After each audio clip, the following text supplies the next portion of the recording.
Hello friends, आप सभी का कैरियर बिने में स्वागत है। दोस्तों, ये प्रैक्टिस सेट 38 का सेकेंड पार्ट है। इससे पहला वाला पार्ट में जो है 53 क्वेश्चन हो चुका है। अब हम 53 से 150 क्वेश्चन देखेंगे। तो चलिए दोस्त, ये क्वेश्चन में एक सवाल पूछे थे कि जन गण मन पहली बार किस अवसर पर गाया गया था। तो भारतीय राष्ट्रीय कांग्रेस का अधिवेशन 1911 में जो कलकत्ता में हुआ था उसमें गाया गया था। तो इसका हम पूछे थे कि अध्यक्ष कौन था। तो विश्व नारायण धर था। कौन था? विश्व नारायण धर। अगला क्वेश्चन है ऑपरेशन पोलो जुड़ा है। तो ऑपरेशन पोलो जो है हैदराबाद राज्य में सैनिक कार्रवाई से जुड़ा हुआ है। दोस्तों, भारत छोड़ो आंदोलन में ऑपरेशन जीरो के तहत जो है सभी बड़े नेता को गिरफ्तार कर लिया गया था। तो ये भारत छोड़ो आंदोलन में जीरो ऑपरेशन के तहत। अगला क्वेश्चन है कि भारतीय विधान पालिका प्रथम बार द्विसदनीय कब बनाई गई। तो प्रथम बार जो है 1919 के भारत सरकार अधिनियम के तहत जो है ये बनाया गया। दोस्तों, इसको समाप्त कब कर दिया गया। तो 1935 के एक्ट के थ्रू जो है केंद्र में लागू किया गया, लेकिन राज्य में समाप्त किया गया द्विसदनीय व्यवस्था। अगला है निम्नलिखित में से कौन सा जोड़ी जो है सुमेलित है।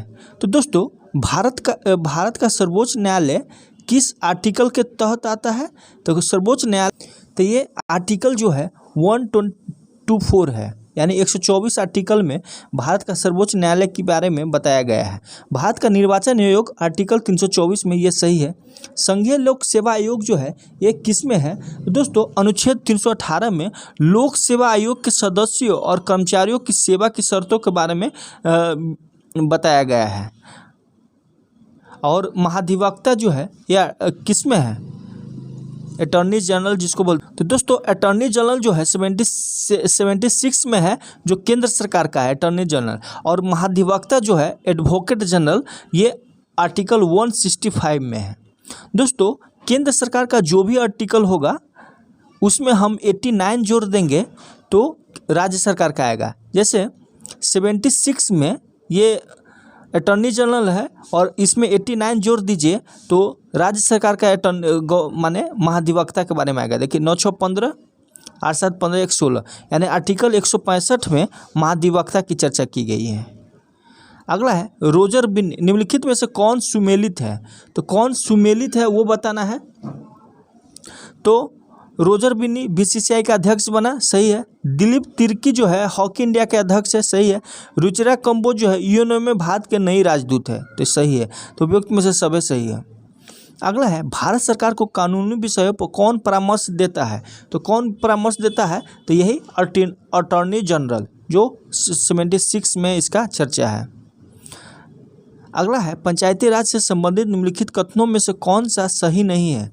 तो सही नहीं है बताना है। तो फर्स्ट है पंचायती व्यवस्था भारतीय ग्रामीण जीवन का युगों से एक अभिन्न अंग रही, सही है। क्योंकि चोल शासन में ये प्रचलित था पंचायती व्यवस्था। 73वां संशोधन 15 अगस्त 1993 से प्रभावी हुआ। तो दोस्तों, ये गलत है क्योंकि 24 अप्रैल 1993 से प्रभावी हुआ। 24 अप्रैल, इसीलिए हम लोग 24 अप्रैल को जो है पंचायती दिवस मनाते हैं। यह एक त्रिस्तरीय जीविकीय रूप में जुड़ी है, सही है। और भारतीय संविधान का अनुच्छेद 243G में उसके महत्व को बढ़ाता है, ये भी सही है। दोस्तों, कुछ आर्टिकल हम बता देते हैं, आप लोग याद रखिएगा। आर्टिकल 243 अगर आई का है तो ये वित्त विभाग होता है, और 243E का है तो ये कार्यकाल होता है। अगला क्वेश्चन है निम्न में से कौन मुद्रास्फीति से सर्वाधिक प्रभाव पाता है, लाभ पाता है। यहाँ पे लाभ मिटा हुआ है, लाभ पाता है। तो मुद्रास्फीति में सबसे अधिक लाभ जो है ऋणी पाता है, और ऋणदाता जो होता है वो हानि में पहुंचता है। तो ऋणदाता को हानि होता है और ऋणी जो होता है उसको लाभ होता है मुद्रास्फीति में। निम्नलिखित में से कौन सा सुमेलित नहीं है वो बताना है। SBI स्थापना 1949 में। दोस्तों भारतीय स्टेट बैंक की स्थापना जो है 1 जुलाई 1955 को हुआ था और किस रूप में? Imperial bank of India. दोस्तों देखिए SBI का जो है इंपीरियल बैंक ऑफ इंडिया का जब राष्ट्रीयकरण किया गया तो SBI नाम रखा गया। तो राष्ट्रीयकरण कब किया गया? 1 जुलाई 1955 को। तो फर्स्ट गलत हो गया, मिला नहीं है। दूसरा का है नाबार्ड 1982 में सही है, LIC 1956 और सेबी का जो है 1988 में बना है। अगला है भुगतान संतुलन शब्द का प्रयोग निम्नलिखित में से किसके संदर्भ में किया जाता है? तो किसके संदर्भ में किया जाता है? तो ये एक्सपोर्ट इंपोर्ट के संदर्भ में किया जाता है। अगला क्वेश्चन है भारत के विकास में मील का पत्थर साबित हुई पंचवर्षीय योजना के संदर्भ में निम्नलिखित कथनों में से कौन सा सही नहीं है?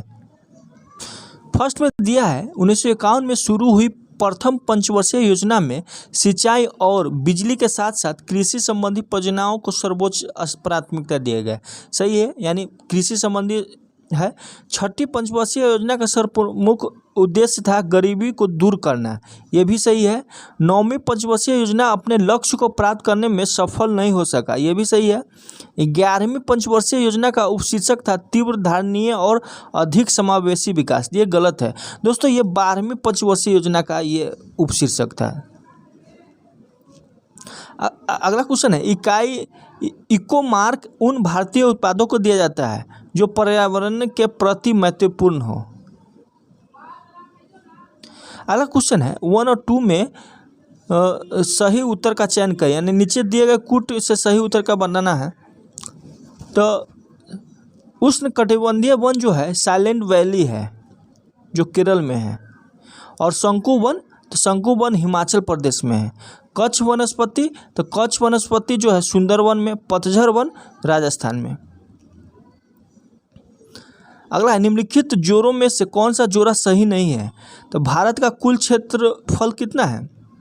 तो भारत का कुल क्षेत्रफल 3.28 मिलियन वर्ग किलोमीटर है, सही है। और भारत का अक्षांशीय विस्तार 84,376, ये सही है। पूर्वी दिशा, ये पूर्व भारत का रेखीय विस्तार ये है 687, इतना है।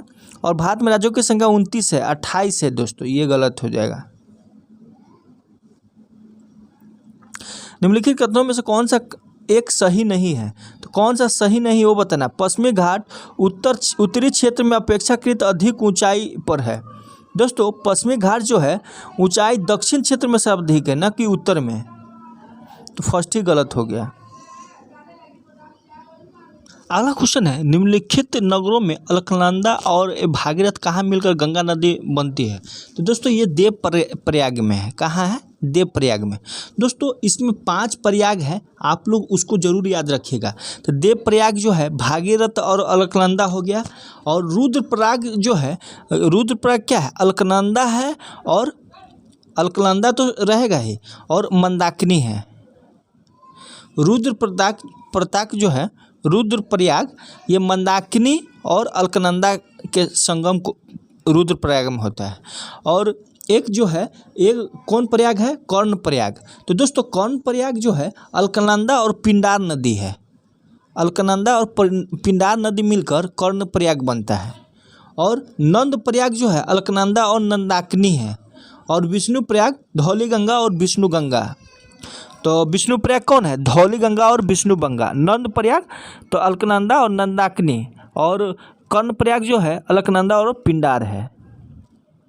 अगला क्वेश्चन है 1 और 2 में मिलाना है।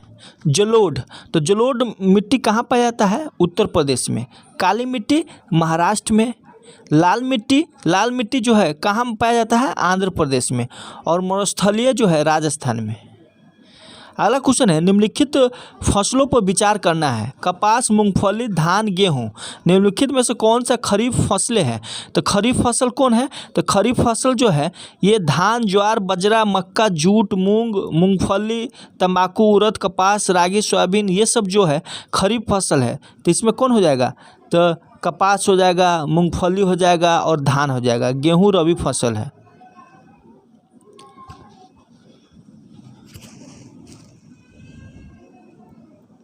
दोस्तों अब हम सामान्य विज्ञान में 20 क्वेश्चन को देखेंगे। फर्स्ट क्वेश्चन है, निम्नलिखित में से कौन सा सुमेलित नहीं है? तो फर्स्ट है नॉट, जहाज की चाल की माप है, सही है। नॉटिकल मील जो है नौ संचालन में प्रयुक्त दूरी की इकाई है। एंगस्ट्रम प्रकाश के तरंगदैर्घ्य की इकाई है। प्रकाश वर्ष जो है समय मापन की इकाई है। तो दोस्तों प्रकाश वर्ष जो है दूरी का इकाई है, न कि टाइम का। तो ये गलत हो गया, गलत मिलाना है। अगला क्वेश्चन है, भरी हुई गाड़ी को चलाने में और उसे चलायमान रखने के लिए आवश्यक ताकत से अपेक्षाकृत अधिक ताकत से धक्का देना पड़ता है। क्यों? क्योंकि दोस्तों एक बार गाड़ी चल पड़ने के बाद जो है घर्षण कम हो जाता है। दोस्तों एक बार गाड़ी चल देने के बाद घर्षण कम हो जाता है, इसलिए क्या होता है, भरी हुई गाड़ी को चलाने में उसे चलायमान रखने के लिए आवश्यक बल से अधिक बल लगाना पड़ता है। अगला क्वेश्चन है, लोहे का एक गोला पारद पर तैरता है किंतु पानी में डूब जाता है। लोहे का अपेक्षित घनत्व पारद से अपेक्षित घनत्व से अधिक होता है। तो इसमें कूट में है, ये है लोहे का अपेक्षित घनत्व पारद के अपेक्षित घनत्व से अधिक होता है। तो फर्स्ट ही सही हो गया, क्योंकि लोहे का गोला पारद पर तैरता है जबकि पानी में डूब जाता है। इसके पीछे का कारण यह है कि पानी का अपेक्षित घनत्व लोहे से कम होता है और पारद का अपेक्षित घनत्व लोहे के अपेक्षित घनत्व से अधिक होता है। तो फर्स्ट सही हो गया। दोस्तों जिसका भी घनत्व अधिक होगा वह डूब जाएगा।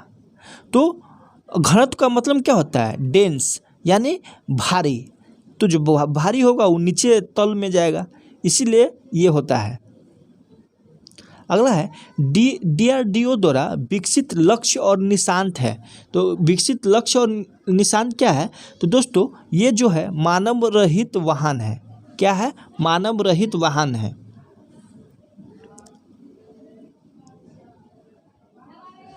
दोस्तों एक क्वेश्चन है कि इतना फ़ारेनहाइट पर कितना डिग्री सेल्सियस होगा? तो दोस्तों हम लोग जानते हैं C/5 = F-32/9। तो F के जगह पर 98.4 रखिए और C का मान निकालिए, तो 36.89 आएगा। अगला है, जब टीवी का स्विच ऑन किया जाता है, तो दोस्तों क्या होता है, जब टीवी का स्विच ऑन करते हैं तो श्रव्य और दृश्य दोनों एक साथ शुरू होता है।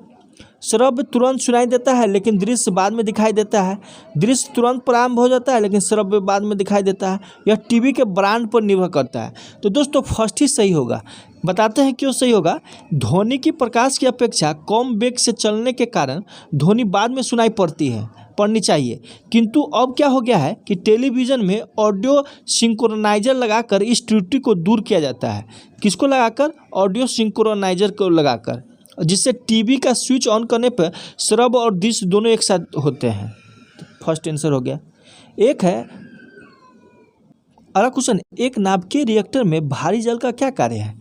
तो दोस्तों भारी जल का कार्य क्या है? तो भारी जल का कार्य यह है कि न्यूट्रॉन की गति को कम करता है ये। अगला है, परमाणु में कक्षों को भरने का क्रम नियंत्रित होता है। तो किसके थ्रू नियंत्रित होता है? तो ये अफबाउ सिद्धांत के अनुसार।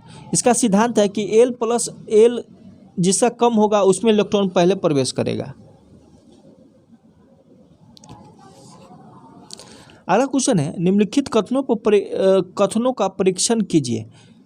तो इसमें परीक्षण करना है। अगला क्वेश्चन है, निम्नलिखित कथनों को परीक्षण करना है।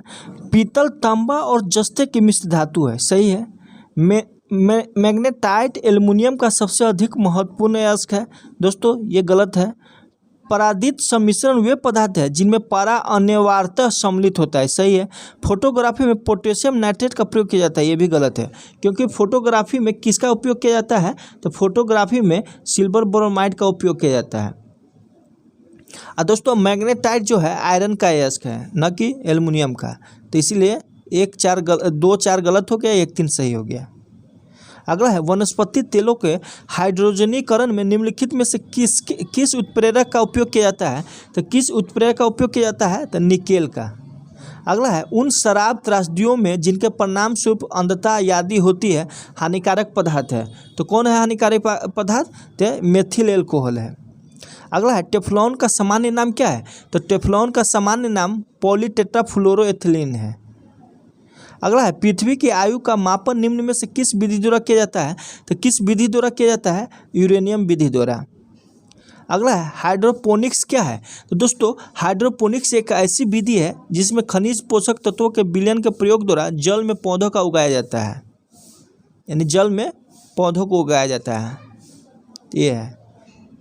अगला है पपीते में पीले रंग का कारण है। तो पपीते में पीले रंग का कारण क्या है? कैरिकांजेंथिन कारण है, कैरिकांजेंथिन। मानव यंत्र में निम्नलिखित में से कौन सा एक पाचक एंजाइम नहीं है?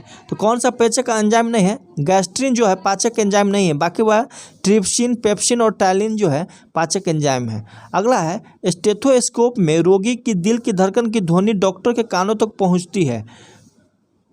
दोस्तों हृदय स्पंद की दर जो है स्टेथोस्कोप द्वारा मापी जाती है। इसमें रोगी की दिल की धड़कन ध्वनि बहुपरावर्तन द्वारा डॉक्टर के कानों तक पहुंचती है, तो ध्वनि की बहुपरावर्तन द्वारा हो जाएगा।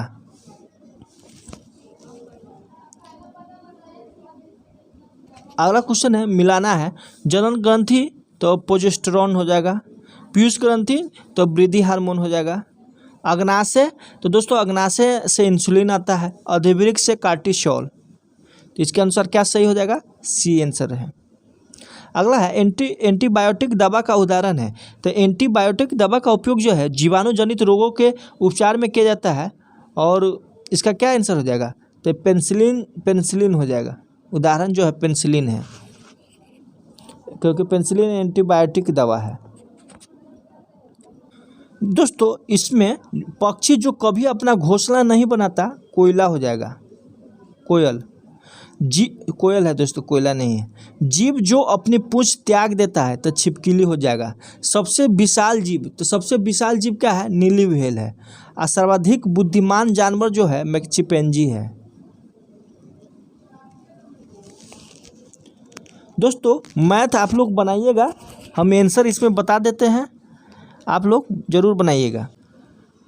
दोस्तों 91 का जो है जैसे पेरीमीटर दिया है, एरिया दिया है, तो इसकी लंबाई क्या होगा? तो इसकी लंबाई जो है 25 मीटर होगा।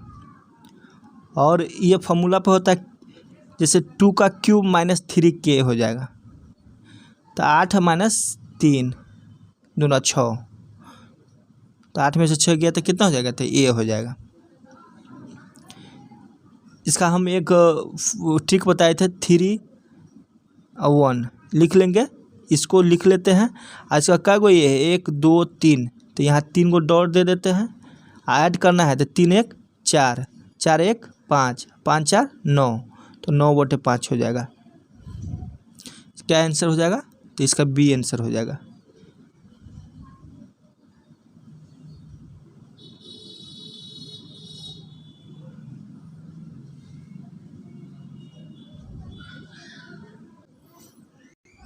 दोस्तों इसमें ट्रिक जो है उल्टा बता दिए। जैसे 1/3 है तो 1 और 3 लिखाएगा। इसके बाद जगह 1 है, यहाँ पे जगह डॉट देंगे तो 3 1 यहाँ पे 4 लिखा जाएगा, 4 3 7 लिखा जाएगा, 7 4 11, तो 11/7 ये बटे ये हो जाएगा 11/7, तो यानी 1.4/7 हो जाएगा। बी आंसर है इसका। मैथ आप बनाए होंगे तो ज़रूर मिलेगा, इसका बी आंसर है। 95 का डी आंसर है। दोस्तों हम इसका आंसर आपको टेलीग्राम चैनल पर डाल देंगे, तो आप वहां से मिला सकते हैं, रीजनिंग और मैथ का। अब हम लोग कंप्यूटर की तरफ चलते हैं। क्वेश्चन है कि इलेक्ट्रॉनिक कंप्यूटर का आविष्कार किसने किया? तो ये डॉक्टर एलन एम ट्यूरिंग ने किया था, और उसका नाम क्या था? कोलोसस था। क्वेश्चन है कोई व्यक्ति कंप्यूटर साक्षर कहलाता है वह यदि वह सक्षम हो, तो आवश्यक एप्लीकेशनों को चलाने में सक्षम हो तो कंप्यूटर साक्षर कहलाता है। इसका ए आंसर हो जाएगा। अगला है डॉक्टरों द्वारा प्रयुक्त शब्द कैट स्कैन का अर्थ है, तो क्या है? तो इसका अर्थ है कंप्यूटराइज्ड एक्सियल टोमोग्राफी। अगला यूपीएस का विस्तृत रूप क्या है? तो यूपीएस का विस्तृत रूप जो है अनइंटरप्टेड पावर सप्लाई। अगला है निम्नलिखित में से कौन सा एक इनपुट डिवाइस नहीं है। तो कौन सा इनपुट डिवाइस नहीं है, तो इनपुट डिवाइस जो है ये मॉनिटर नहीं है। अगला है जब आप चाहते हो तो प्रिंट प्रीव्यू का प्रयोग करना उपयोगी होता है। तो क्या है, इसका मुद्रित होने पर डॉक्यूमेंट कैसा दिखेगा यह देखना जरूरी होता है। अगला GIS का किसका लघु रूप है। तो GIS जो है किसका लघु रूप है, तो जियोग्राफिकल इंफॉर्मेशन शिफ्ट इसका फुल फॉर्म होता है और यही सी आंसर होगा। सॉफ्टवेयर का अर्थ क्या होता है, तो दोस्तों सॉफ्टवेयर का अर्थ होता है प्रोग्राम्स। अगला ऑपरेटिंग सिस्टम में रैक का पूर्ण रूप क्या है। तो रैक का पूर्ण रूप क्या है, तो क्या है ये रिसोर्स एलोकेशन ग्राफ। अगला है विशिष्ट प्रतिबंधों के आधार पर सॉफ्टवेयर के प्रयोग का कानूनी अधिकार के डैश के माध्यम से दिया जाता है। तो किस माध्यम से दिया जाता है, तो सॉफ्टवेयर लाइसेंस सामाजिक के नाम से दिया जाता है। पहला माइक्रोसॉफ्ट प्रचालन तंत्र कौन सा था, तो कौन सा था, तो ये MS-DOS है। दुनिया का पहला प्रोग्रामर किसे माना जाता है, तो किसको माना जाता है, एडा लवलेस को। डॉक्यूमेंट में गणितीय चिन्हों और सूत्रों को इंसर्ट करने की सुविधा निम्नलिखित में कौन देता है, तो कौन देता है, ऑब्जेक्ट देता है।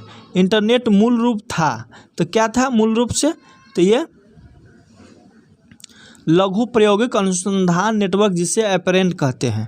निम्नलिखित में से कौन एक कंप्यूटर आंकड़ों को त्रुटियां प्रदर्शित करती है, तो कौन करती है, तो ये बागाची। वर्ल्ड वाइड वेब का आविष्कार कौन था, आविष्कारक कौन था, तो ये टिम बर्नर्स-ली था। अगला है कंप्यूटर शब्दावली में URL का विस्तार क्या है, तो URL का विस्तार जो है यूनिफॉर्म रिसोर्स लोकेटर है। अगला है वर्ड में यूजर द्वारा सेलेक्टेड टेक्स्ट के सेटरिंग के लिए शॉर्टकट की क्या है, तो क्या है शॉर्टकट की, तो ये Ctrl-E है। वर्ड में कट एंड पेस्ट करने के लिए कौन सा मेनू सेलेक्ट किया जाता है, तो कौन सा मेनू, तो एडिट मेनू। अगला एक डेटाबेस वेयर हाउस तो क्या है, तो ये महत्वपूर्ण विषय क्षेत्र के आसपास संगठित रहता है। दोस्तों डेटाबेस वेयर हाउस को इंटरप्राइज डेटा वेयर हाउस के नाम से भी जाना जाता है और ये जो है वेयर हाउस महत्वपूर्ण विषय क्षेत्रों के आसपास ऑर्गेनाइज्ड रहता है। तो चलिए दोस्त इतना ही, फिर हम लोग नेक्स्ट प्रैक्टिस सेट में मिलेंगे। Thank you.